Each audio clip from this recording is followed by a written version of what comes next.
வணக்கம் நண்பர்களே, நீங்கள் பார்த்து கொண்டிருப்பது உங்கள் கௌசிகா ரிவ்யூ. சரி வாங்க வீடியோக்குள்ளே போய் என்ன நடக்க போகுது அப்படின்னு சொல்லிட்டு பார்த்தீங்கன்னா, கரெக்டாக நம்ம மல்லி இருக்காங்களா, அவங்களுக்கும் மறுபக்கம் விஜய்க்கும் கல்யாணங்க. அட்டா கல்யாணம், ஆஹா கல்யாணம் அப்படின்னு சொல்லிட்டு சந்தோஷமாக இருந்தாலும் 2 பேரும் மூஞ்சி தொங்க போட்டுருக்காங்க. ஏன்னா 2 பேருக்கு இப்போ மனசு ஒத்து போய் கல்யாணம் பண்ணலைங்க. இது வெண்பா குட்டிக்காக கல்யாணம் பண்ணது. நம்ம மல்லிக்கு இந்த கல்யாணத்தில் சம்மந்தம் இருந்தாலும் விஜய் அந்த அளவுக்கு அவங்க மனசை நோகடிச்சிருக்காரு. அந்த அளவுக்கு பேசக்கூடாத வார்த்தையெல்லாம் பேசியிருக்காங்க. ஒரு பக்கம் தான் அண்ணனை எதிர்த்து வந்து வெண்பா குட்டிக்கோசரம் அண்ணனும் தேவையில்லை யாரும் தேவையில்லை, வெண்பா குட்டி இருந்தால் போதும்னு சொல்லிட்டு விஜயை கல்யாணம் பண்ணி இப்போ வீட்டுக்குள்ளே காலை எடுத்து வைக்க போகிறாங்க. அந்த காலை எடுத்து வைக்க தரணும் எப்படியெல்லாம் இருக்குன்னு சொல்லிட்டு யாராலையும் நினச்சி கூட பார்க்க முடியாதுங்க. அந்த அளவுக்கு ஒரு பக்கம் பிரம்மாண்டமாக இருக்க போது, இந்த பிரம்மாண்டமான நிகழ்வில் என்னென்ன நடக்க போகுது, ஏது எது நடக்க போகுது, எதனா பிரச்சனை வந்தால் அப்படின்னு சொல்லிட்டு பார்த்தீங்கன்னா எல்லாத்தையும் ஒரு பக்கம் சகிச்சுக்கிட்டோம் பார்த்துக்கிட்டோம் போய் தானே ஆகணும். வாழ்க்கைன்னா 1000 கஷ்டம் நஷ்டம் துக்கம் துயரம் இது எல்லாமே வரும். எல்லாத்தையும் ஒரு பக்கம் நாம் தான் ஏற்றுக்கிட்டு பரவாயில்ல எவ்வளவோ பார்த்தாச்சு, இதுக்கு மேலே பார்க்கறதுக்கு இன்னும் எவ்வளவோ இருக்குடான்னு சொல்லிட்டு போய் ஆகணும்.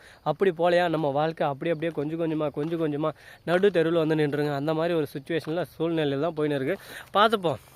எவ்வளவோ பார்த்தாச்சு, இதெல்லாம் ஒரு பிரச்சனையாடா, எல்லாத்தையும் ஒரு பக்கம் பார்த்து தானே கான்செப்ட்லாம் போயின்னு இருக்குது. சரி இப்படி அப்படியே ஒரு பக்கம் பிரச்சனை ஓடின்னு இருக்குது. அதே சமயத்தில் மறுபக்கம் என்ன நடக்குதுன்னு சொல்லிட்டு பார்த்தீங்கன்னா, நம்ம தலைவன் இன்னும் பெரிய பிட்டாக போட்டுருக்காங்க.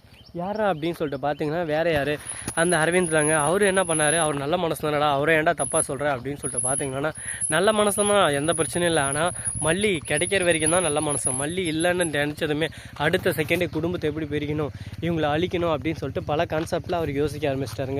ஏன்னா அவர் மல்லி மேலே உயிரே வச்சிருந்தார். அப்படிப்பட்ட மயிர் தனக்கு கிடைக்கலன்னு சொல்லிட்டு நினச்சி அடுத்த செகண்டு உலகத்தவே வெட்டி துண்டா வீசிடணும் அப்படி இப்படின்னு சொல்லிட்டு யோசிக்க ஆரம்பிச்சிட்டாருங்க.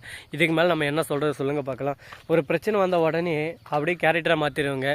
உண்மையான கேரக்டரை கல்யாணம் பண்ணுற மாதிரி ஒரு கேரக்டரு, கல்யாணம் நடந்த பின்னாடி ஒரு கேரக்டரு, லவ் பண்ணுற மாதிரி ஒரு கேரக்டர், அதுதாங்க இப்போ மனசு இயல்பு. ஆனால் அது எல்லாமே அந்தந்த சுச்சுவேஷனுக்கு ஏற்ற மாதிரி மாறும். கல்யாணம் பண்ணுறதுக்கு முன்னாடி ஒரு பொறுப்பு இருக்காது, ஜாலியாக ஊர் சுற்றலாம் அப்படின்னு சொல்லிட்டு கல்யாணம் இருந்து உடனே அவங்கள பார்த்துக்கணும், அந்த ஒரு பயம் வரும்.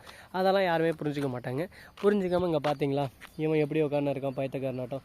கல்யாணம் பண்ணிட்டான், வேறு என்ன பண்ணுறது, உட்காந்து தானே ஆகணும், தருதில்ல, வேறு ஆப்ஷனும் அவனுக்கு இல்லை. அதனால தான் அப்படி இருக்கான்.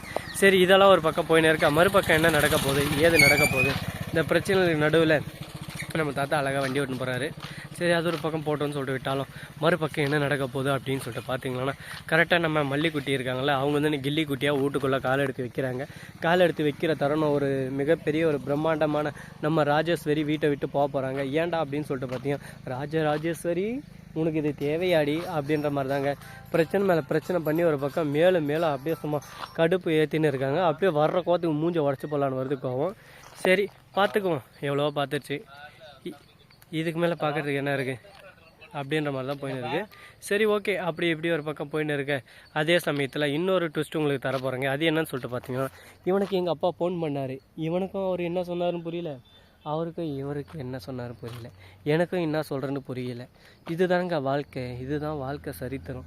ஸோ நண்பர்களே, இந்த வீடியோ பிடிச்சிருந்தா லைக் பண்ணுங்கள், கமெண்ட் பண்ணுங்கள், ஷேர் பண்ணுங்கள், டிண்டிங் பெல்லை தட்டி விட்டு போங்க, ஃபோன் பண்ணுறேன். அப்போ தான் நான் போகிற அடுத்த வீடியோ உங்களுக்கு உடனுக்குடன் நோட்டிஃபிகேஷனில் வந்து கொண்டே இருக்கும்.